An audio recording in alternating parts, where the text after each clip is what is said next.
Hey everyone, welcome to D&D with Kristi, not Kristiosity, that's the other show I do. And now I'm going to turn the sound down for the other people because they were still talking when I was doing the intro. We are back this week in a post-Trumpian world almost. We are looking at the outside edges of the post-Trump world, which is wonderful news. And we're going to celebrate by going to a fantasy land and not thinking about the world that we have to live in right now. So we usually start the show with a review of what happened in the previous episode. And for that, Clue has been designated by Kelsey as the person who should do that. But of course, I spent the last week living in a... Is Nevada going to call it? When is Nevada going to finish counting? Yes. Is Arizona going to actually go blue? AP, why are you lying to me? Pennsylvania, we just finished the count. Georgia, thank God you've turned blue. So, I don't have any brain cells left. And the fact that I don't drink alcohol anymore has left me in a chocolate coma. So, right. Well, let's try to get you to a fantasy D&D world coma instead. Hey, Helena. Yeah, we're just getting started. Clue was going to do the wrap up of previously on CSI Waterdeep. CSI Waterdeep is exactly right. Last time we were having a cool chill time in the tavern when suddenly an explosion happened. We went to check that one out. Turns out somebody just cast a fireball on a bunch of people and they were all very dead. So we investigate that, figure out a couple of things.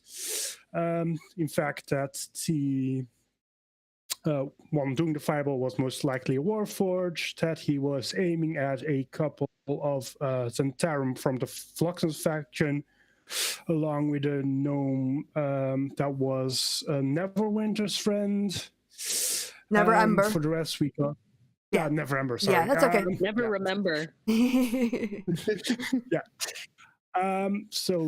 We did some investigating of our own. The cops asked us some questions, and we answered them truthfully.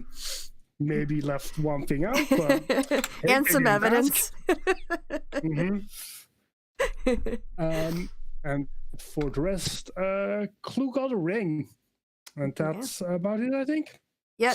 So the way that it works is you guys, the way that I'm running it in the game is you guys can get a reputation, which is, renown within a faction. But it's not until you officially join the faction that you get the benefits of a faction. So, you can have a really good reputation by your association with or your work for that faction, but until you join, that's when you kind of and you're offered it basically when you are at 3 renown is when you get an official invitation. Depends on the faction. Factions have different leveling, but that's kind of the entry point for the various ones in town. Yes, and so I think you guys just ended up with a quiet night in because you were going to have a very early morning, weren't you? Indeed. Yes, because you were also offered a job, right? Mm-hmm. That was 2 sessions ago by the Open Lord to escort some garbage men, essentially. Yeah, dung sweepers. Yes. Right. So, Hibara doesn't need so much sleep. So you're supposed to start the work at 6 o'clock in the morning down in the dock wards. And so for you, Hibara, it's really not a big deal. It's by 4 in the morning, you can go to bed and you can kind of start meditating at midnight and get your Zen on and be fine. Gorko is a pretty early riser, so when you start kind of making noise, he sneaks out of the room that he shares with Mara, and is kind of ready to go for the day.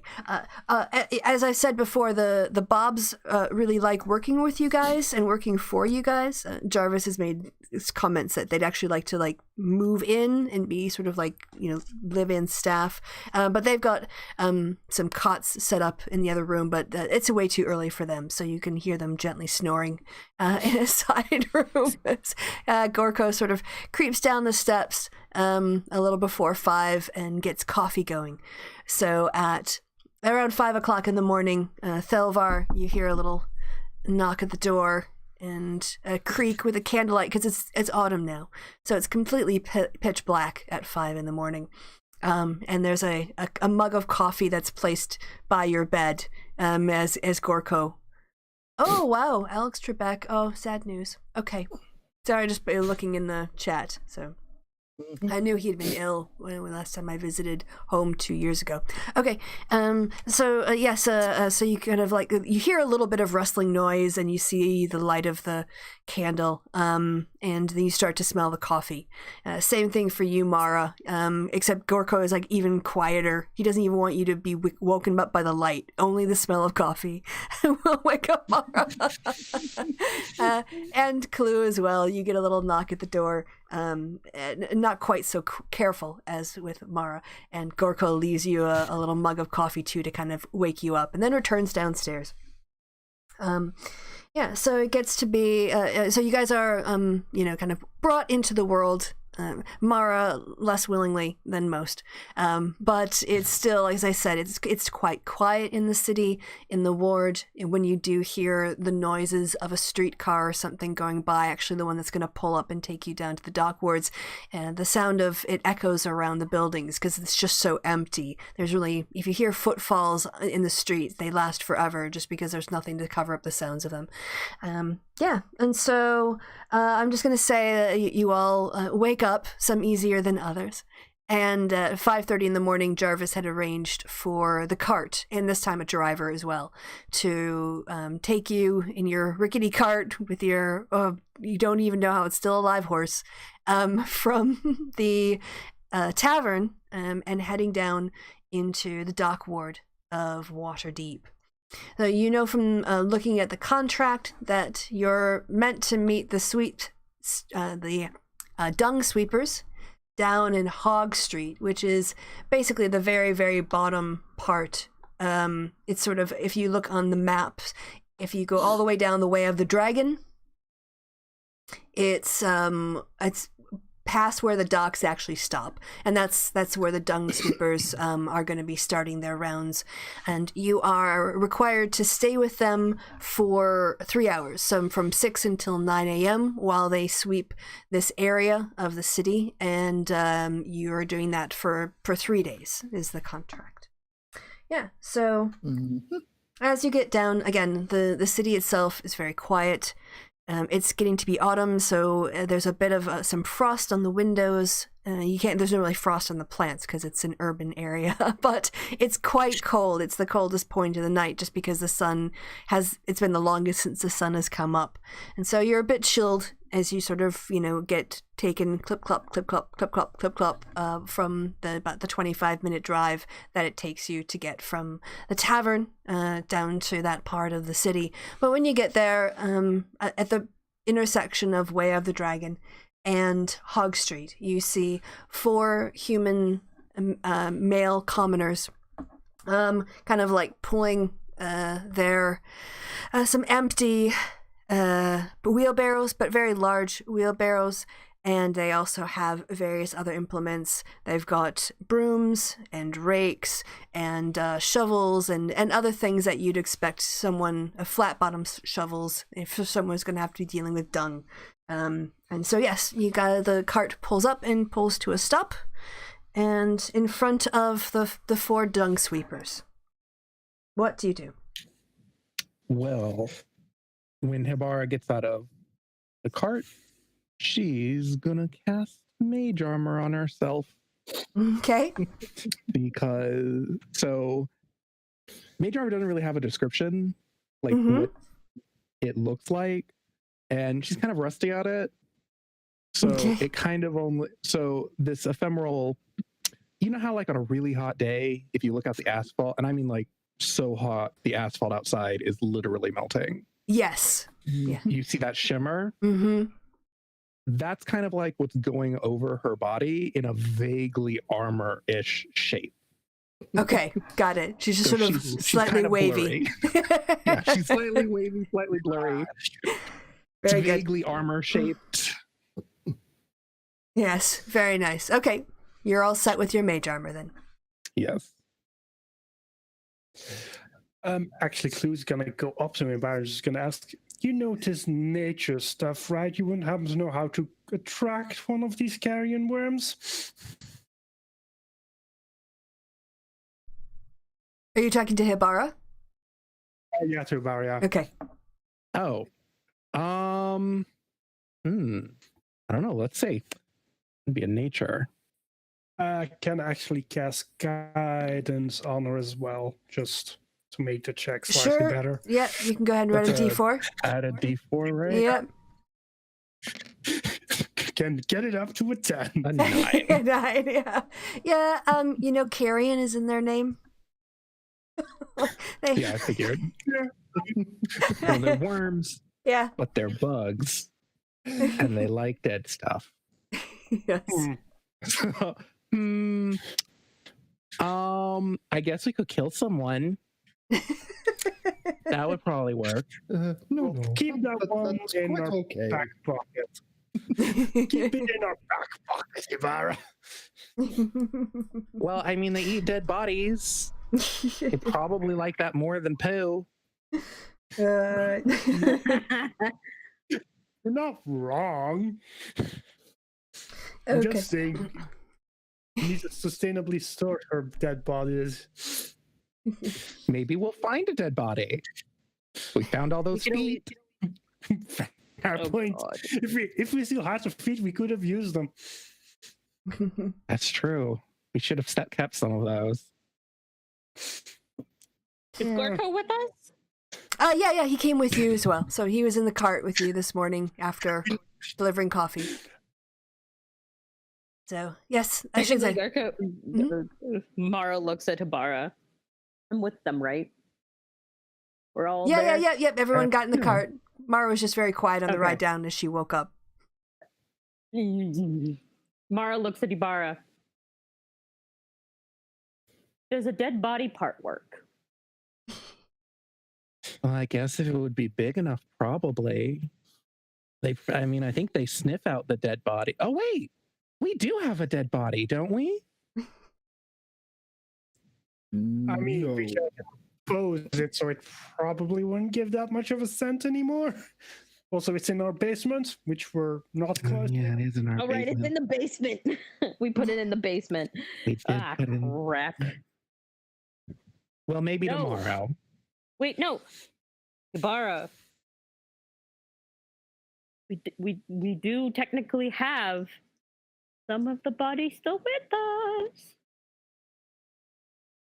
I mean, I guess we could use that. I don't know if that would be enough.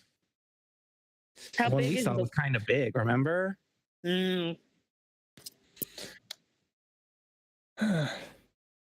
Well, it's better than nothing, I guess. I mean, we could always make Clue a dead body. Oh, I totally forgot. Mara doesn't need to eat today. Okay. I just remembered from the end of last session. Hibara made her a good berry for breakfast, Yep. which she would have given to Gorko to give to Mara to eat. So now she's not hungry for the whole day. Totally forgot about that until right this moment. How does that solve our current problem? Gorko's like, this is my finger. This is my long-term quest. I'm not giving it up. You guys can find another body or another finger. You can give a finger. Well, you say that. My finger. I like that he figured out what Mara and Hibara were talking about. Yeah.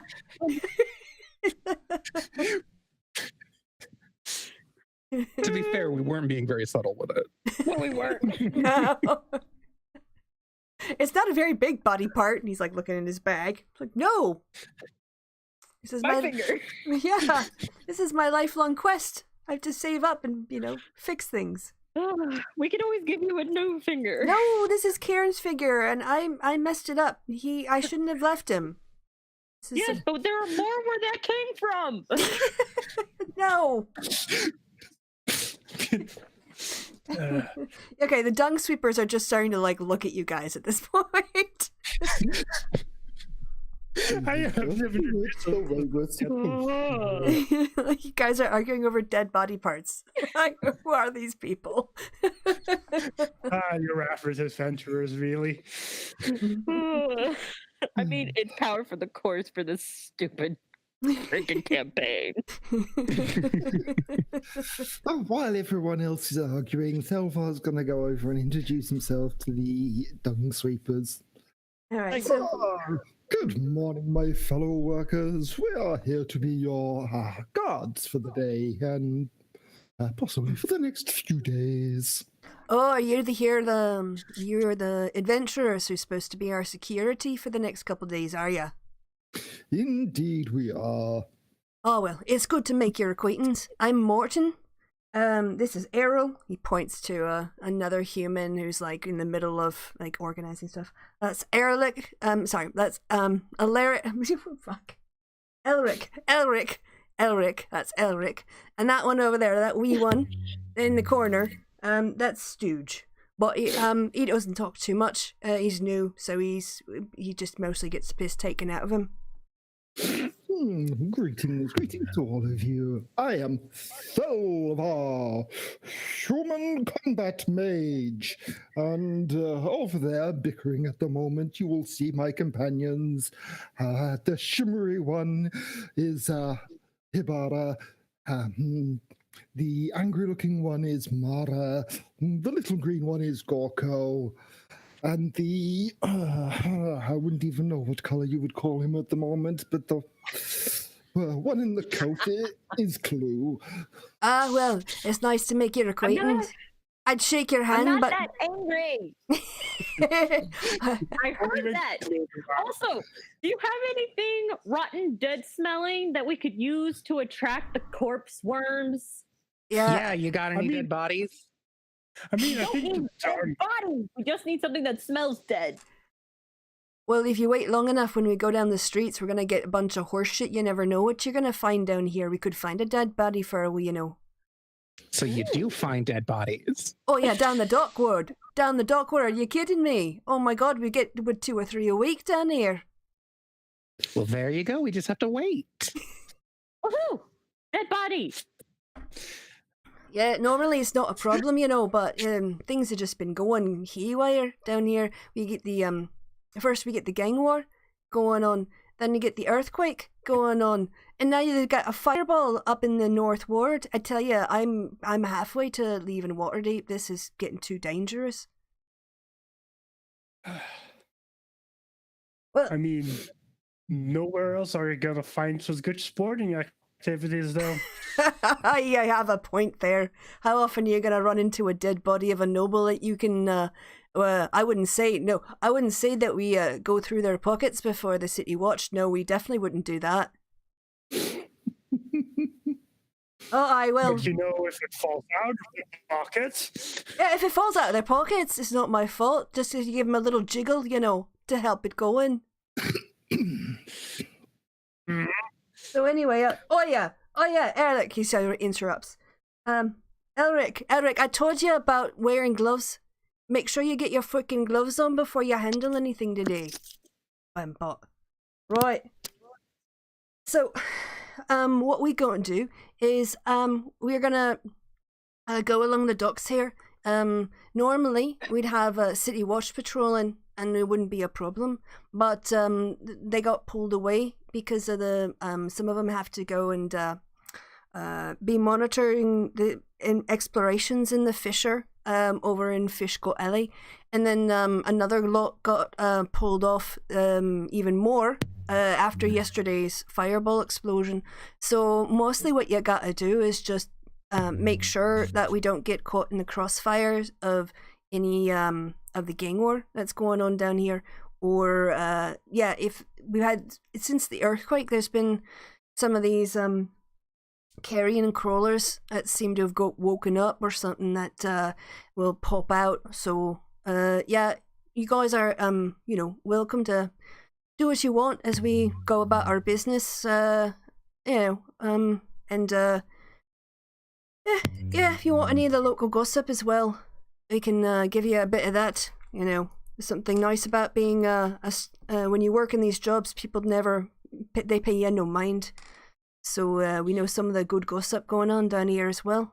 All right. So let's get going. And they start with their carts, and what they're basically gonna do is just like kind of walk up and down the streets, and as they find stuff, you can see that they're putting it into different, they're putting the horse poo into one thing, and then they seem to like put glass and other things into another area, and then papers or whatever else they find, so they're like separating out their recycling as they go. At least they're responsible. Thelva will send Aloysius up into the air to scout around looking for signs of anything coming up. Okay, yes, and how long is their dark vision? Is it 60 or 120? Their dark vision's 120. Okay, all right. Yeah, roll me an investigation check.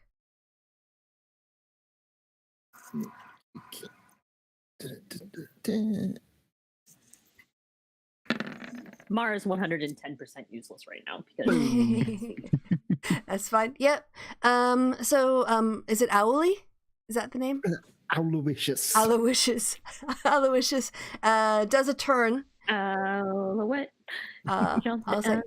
And this will last you from Hog Street, we'll say up and through Cedar Street, and they came back and they don't see anything. There's nothing out of the ordinary that you can see. You see some people moving around. You see some people crashed out, maybe drunk or whatever. But yeah, nothing too exciting as you guys are in the first part of the quarter. So no dead bodies yet. No dead bodies yet. So why don't we go one by one? Everyone can do an investigation check as we go through.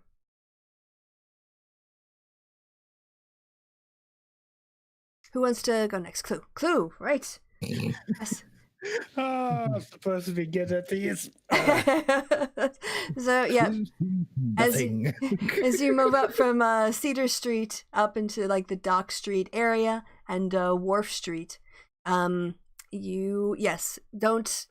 nothing that you see, nothing kind of you notice that is in any way dangerous. The dung sweepers are organizing, just kind of going about their business, and occasionally Morton will be yelling at Errol or Elric or Stooge.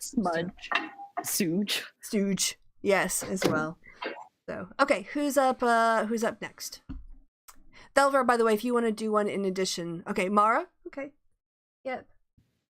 So, as you guys are getting up actually into Fish Gut Alley, you're recognizing this area. It's still cordoned off by the police because they're still doing work with the investigation. And as you get into Spices Street, you hear a sound. You hear Morton going, "Oh Christ, no!"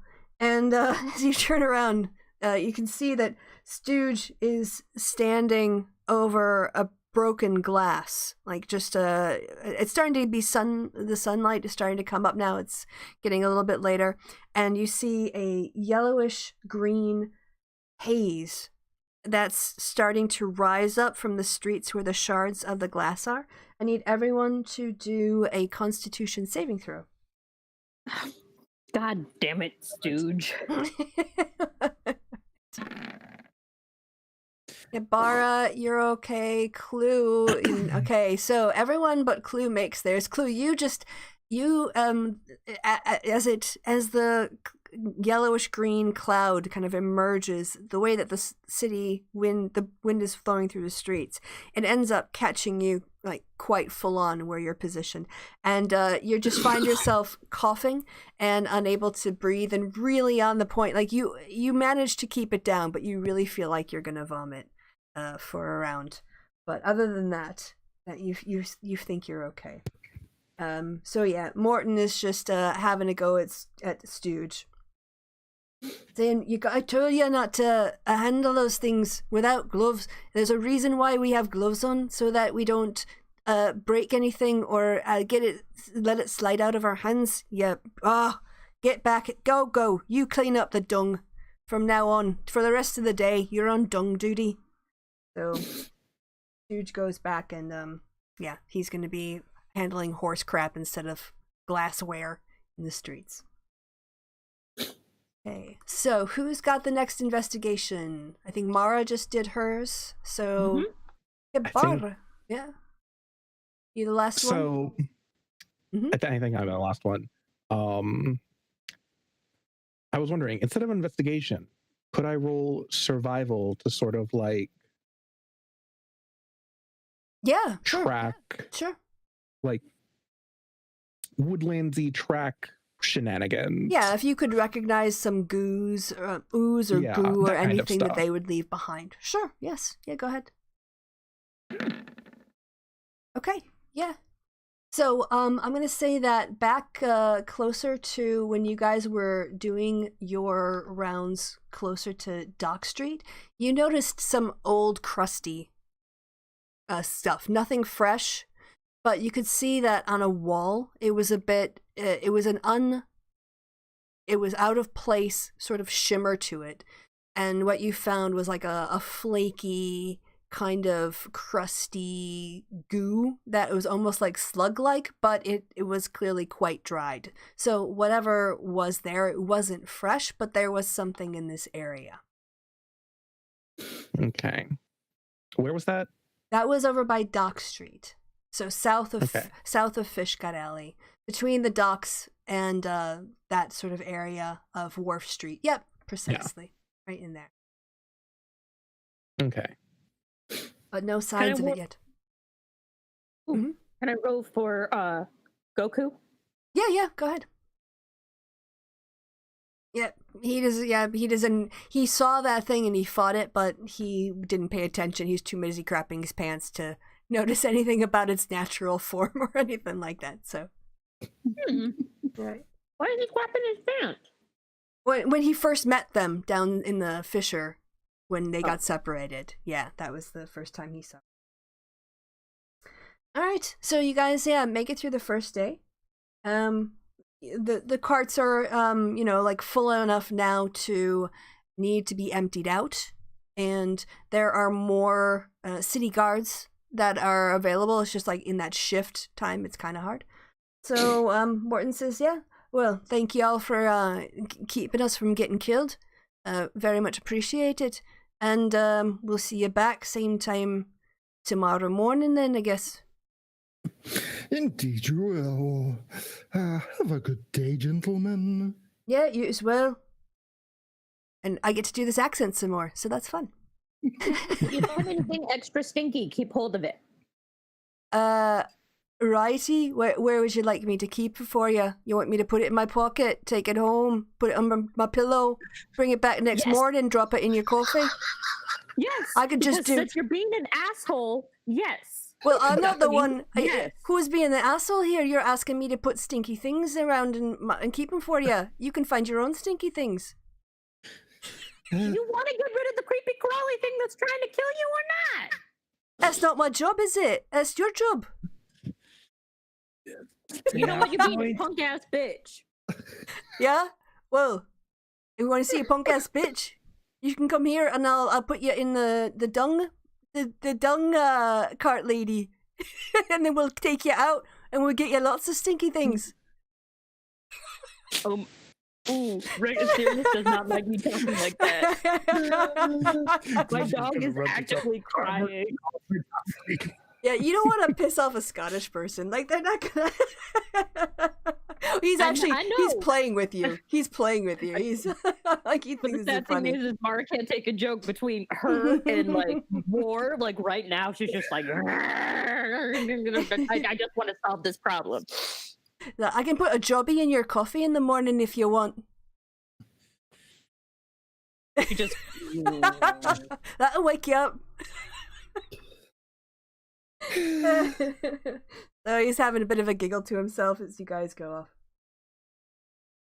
Yep. So you're back. You're sort of down in the dock ward area of Waterdeep, and it's 9 a.m. So you've got the day. Oh, while we're down this way, we could I'm gonna always. kill that man. I'm killing him. He's dead. That would give us a dead body. Thank you, Habara. Play nice, That's Mara. against the terms of the contract, unfortunately. Will it though? We could just blame it on the creepy crawly. That's true. People have died. I mean, Exactly. there would be witnesses. Only There doesn't you. have to be witness. Just more bodies. When we killed all the dung collectors, we didn't really protect them now, did we? Well, That is also true. no. What we do is we kill the leader, and then anybody who says anything, we intimidate them. Until if they say a thing, they get killed too. Isn't that right, Ducky? Mara, no. That's a very messy conspiracy. I mean, that's how things used to work. That's how the world used to run. That was such a nice world. I miss that world. Damn, Mara. We'll go to shit again someday. Not fast enough.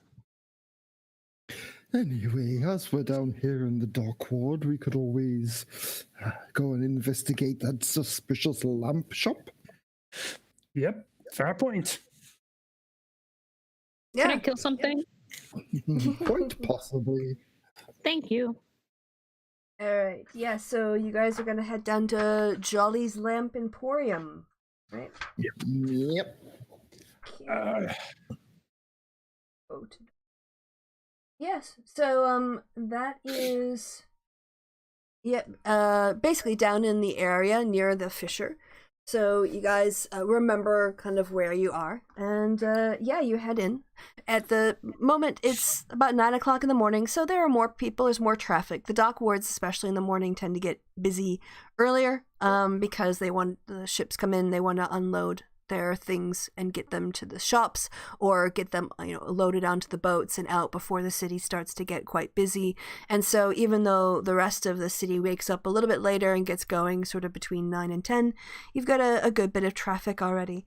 And as you come on the warehouse building that's next to the fissure, you can see that even though that there are like sailors and travelers and whatever traversing in the streets, there's no real business going on. You see the Jolly's Lamp Emporium, and the door is slightly ajar, but it's more like a warehouse building rather than a shop building. So there's no obvious windows to kind of peek in. It's kind of like it's like a warehouse, like kind of thing.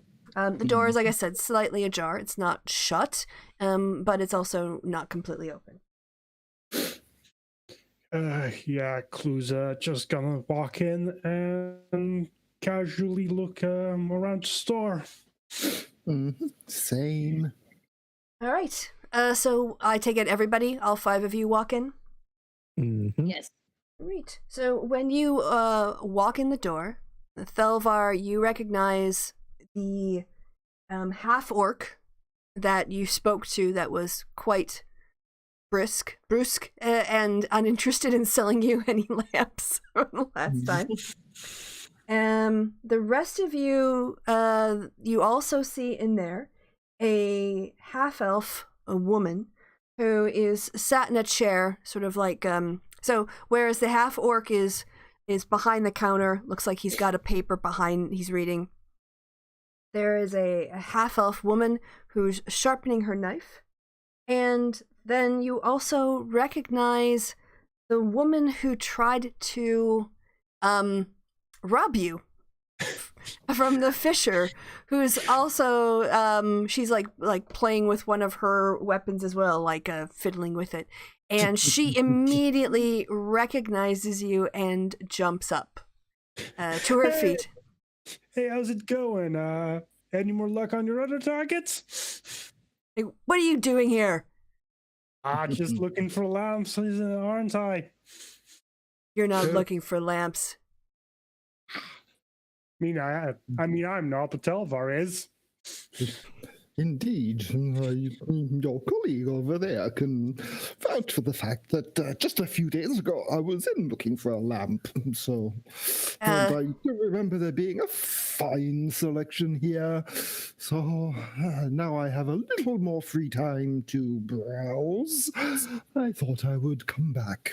The half-orc is behind the counter. Now you have his full attention. And the half-elf who is sat in the chair, she sort of like got her feet kicked up against the counter, like she's sort of like leaned back in her chair. She's sharpening her knife.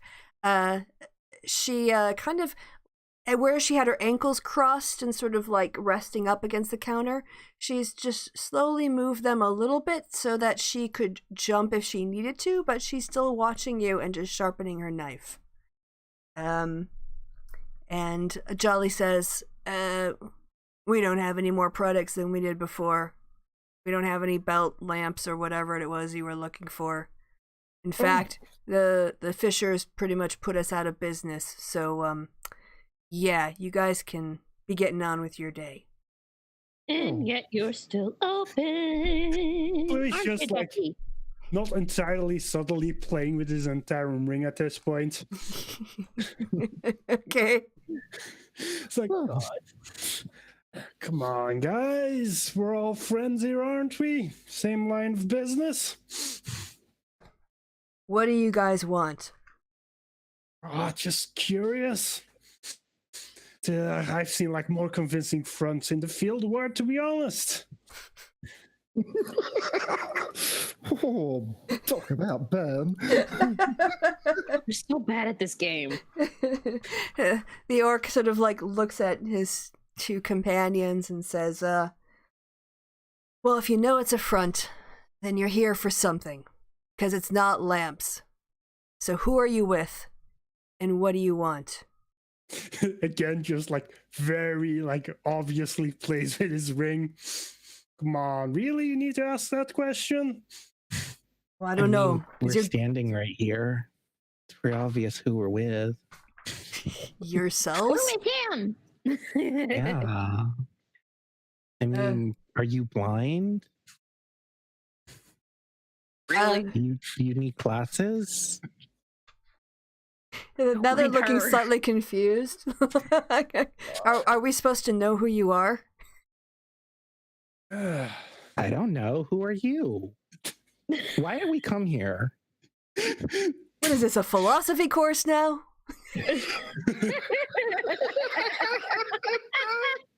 What is happening? What's going on? Why? Why? Are you interested in a philosophy course? I could teach a mean class of philosophy if that is what you are interested in. Oh my God! Shut up.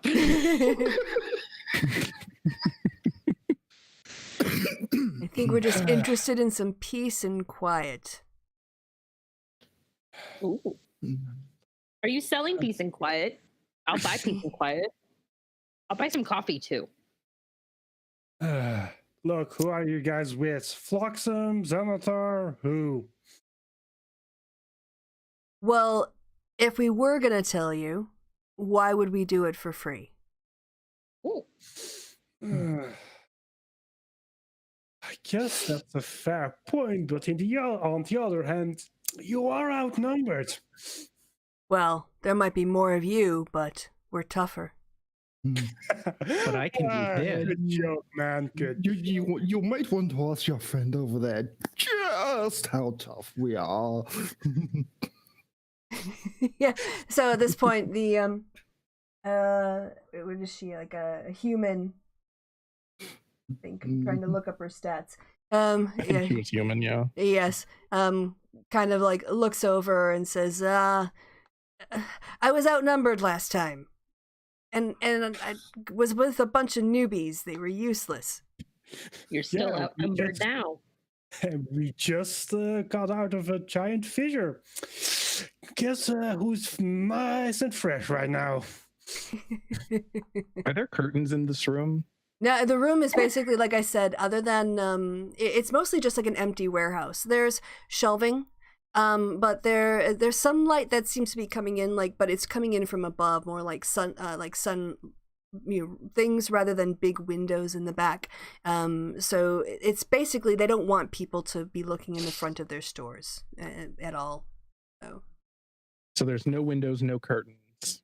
No. Think of it like a barn. Okay. Along those a wooden lines. barn. Yeah, like that. So it's made out of wood. So what you're telling me is the whole structure is flammable. Yeah. And how much is there anything small and flammable in the room? Like I said, there is a lot of empty shelving because it's supposed to be a warehouse for lamps, but they don't actually have much in the way of products going on. So yes, so there's there's wood in that sense. That's out and about. One of the shelves is on fire now. Well, okay. What are you casting? I'm not casting anything. She just touches it and it bursts into flames. Okay. If she can do that. Everybody gets to roll initiative. God fucking damn it. If any of you just turn out to be with Devil, I'm gonna be at fucking my ass, Jesus. Right. So now, I didn't bring the thing up. Go. Oh yeah, you guys have done your stuff. Cool. How am I not? Wait, that's an old one. I see a drow in there. I think that was from when Clue got. One shot. I'm still getting the thing. My token don't work now. You just need to reselect. Just drag your token onto the map and reselect it. Yes, you can try that.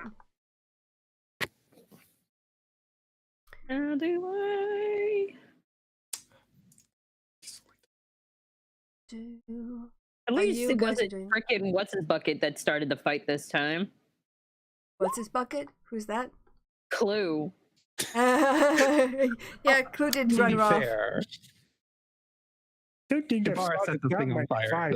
That's where it was going. I'm still not getting. God, mother duck in. Oh, there we go. No, that didn't work. How do I? I can get you to fix me, please. Yeah, of course. All right. So actually, Clue's the only one that popped in, so I have to do everyone's anyway. Dickie Barra raises her head once again. Hey, typing is not my strong suit when cap locks are on. Yeah, my actual initiative was 13, though, not 9. I just re-rolled it to show up. Okay. I mean, technically mine was 11, but I'll keep the 19 if you... Yeah, mine was originally 16. Thank you very much. Bara's was 7. 7, yeah, because you guys moved everything. And Goku's is 9. Okay.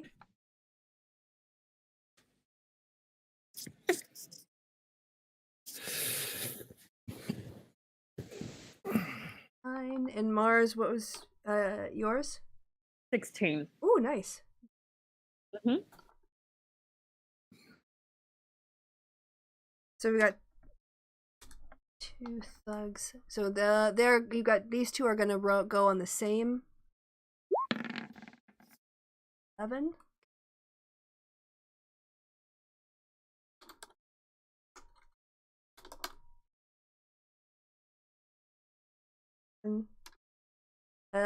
So what's your dex? Oh, you're gonna probably go first. Their dex is 11, so you're okay. Yeah, I have 18 dex, so okay. And then the half orc. I give up on my life. Where's my cell phone? God, everybody's going yesterday. Look at these rolls.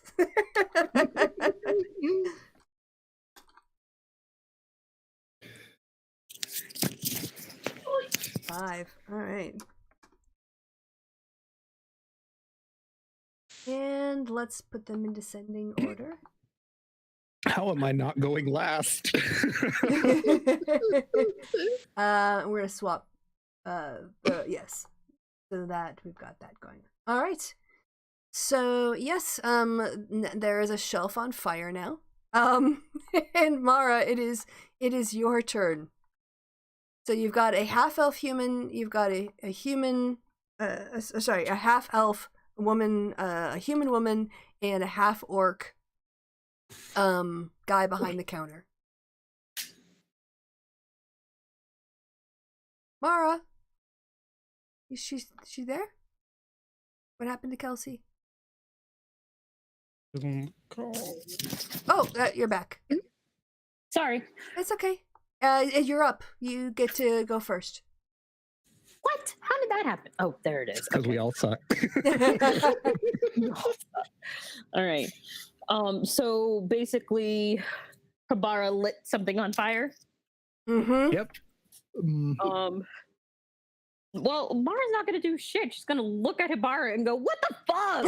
And that's it. That's all she's going to do. Okay. All right. That's your turn. Thelvar. Yeah. Well, I mean, if we're gonna burn shit, we've got two of them are quite close together, yeah, because there were two behind the counter. The orc. Yep, that's correct. Yep, the human and the half orc were near the counter, and the half elf. So the human and the half orc, yes, were behind the counter. The half elf was sat farther away, like at the edge of it, on a chair. You know, like probably a good 5 feet away. Burning hands. Okay. So they have to do a saving throw against what's your, is it a spell save? Yes, a dex saving throw against your, what's their score? DC 14. DC 14. Okay, so the woman fails, and the half orc dude. Wrong screen, Kristi. Too many tabs up. Go.